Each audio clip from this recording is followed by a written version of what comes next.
হে everyone, আমি রিমা। তোমরা সবাই কেমন আছো? তো তোমাদের সাথে আরও একটা নতুন মিনি ব্লগ নিয়ে চলে এলাম শেয়ার করতে। আমাদের বাড়িতে দেখো কি সুন্দর টাইম ফুল হয়েছে। তোমরা এই ফুলগুলো কী নামে চেনো অবশ্যই কমেন্টে জানিও।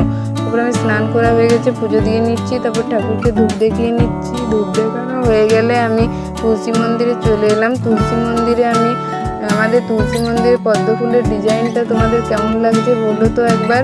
তারপর আমার ঠাকুর ঘরে ধূপ দেখানো হয়ে গেল। তারপর আমি দেখো যেহেতু বাড়িতে একা আছি তাই আমার এখানে ভাত রান্না হয়ে গেছে। তারপর আমি একটা সবজি বানাবো পেঁপে আলু সয়াবিন দিয়ে। তো দেখো পেঁপে আলুগুলো ভাজা হয়ে গেলে সয়াবিনগুলো গরম তেলে ভেজে নিচ্ছি।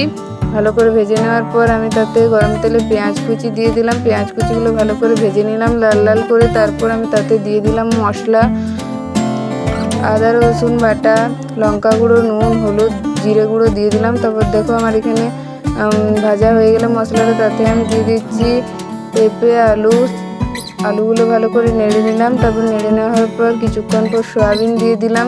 সয়াবিনটা দিয়ে দেওয়ার পর ভালো করে নেড়ে নিলাম। তারপর আমার হয়ে গেল সবজিটা সিদ্ধ করতে দিয়ে দিলাম। তারপর আমার ডিম সিদ্ধ করা ছিল, আলু সিদ্ধ করা ছিল, সেগুলো আমি ডিমগুলো ভালো করে তেলে ফ্রাই করে নিলাম, ভেজে নিলাম। তারপর আমি আলুগুলো ভেজে নিলাম। তারপর তাতে গরম তেলে পেঁয়াজ কুচি দিয়ে দিলাম। পেঁয়াজ কুচি দেওয়া হয়ে গেলে তাদের মধ্যে তেজপাতা দিয়ে দিলাম একটা। তারপর তাতে আমি মশলা দিলাম আদা বাটা, রসুন বাটা আর লঙ্কা, নুন, হলুদ গুঁড়ো দিয়ে দিলাম। তারপর মশলাটা ভালো করে ভেজে নেওয়ার পর তার মধ্যে একটু জল দিয়ে টমেটো কুচি দিয়ে দিলাম। টমেটো কুচিগুলো ভালো করে যাতে সিদ্ধ হয় তার জন্য নেড়ে নিচ্ছি। তারপর দেখো আমার এখানে টমেটোগুলো দেওয়া হয়ে গেছে আর আমার সবজিটা হয়ে গেছে।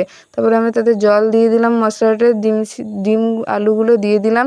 আর ডিম আলুগুলো দিয়ে দেওয়ার পর আমি দেখো ভালো করে ফুটিয়ে ডিমগুলো দিয়ে দিলাম। তারপর আমার ডিমের ঝোল হয়ে এলো। তারপর আমি এখানে রেসিপি করছি ছাতুটা আমি প্রথমে গরম তেলে দিয়ে দিলাম। তারপর আমি তাতে দিয়ে দিলাম ছাতুর থেকে যেহেতু একটু জল বেরোয় তাই আমি ভালো করে নেড়ে নিচ্ছি। নেড়ে নেওয়া হয়ে গেলে তার মধ্যে দিয়ে দেবো মশলা, সর্ষে বাটা, নুন, হলুদ, লঙ্কা গুঁড়ো পরিমাণ মতো দিয়ে দিলাম। পরিমাণ মতো দিয়ে দেওয়া হয়ে গেলে ভালো করে মিক্সড করে নিলাম পেস্টটা। তারপরে জল দিয়ে দিলাম তাতে। তারপরে আরও ভালো করে নেড়ে ছাতুটা ভেজে নিলাম, না ভাজলে গন্ধ লাগবে সেই জন্য ভেজে নিলাম। আর তোমাদের আমার ভিডিও কেমন লাগে তোমরা অবশ্যই কমেন্টে লাইক কমেন্ট সাবস্ক্রাইব করতে শেয়ার করতে ভুলো না।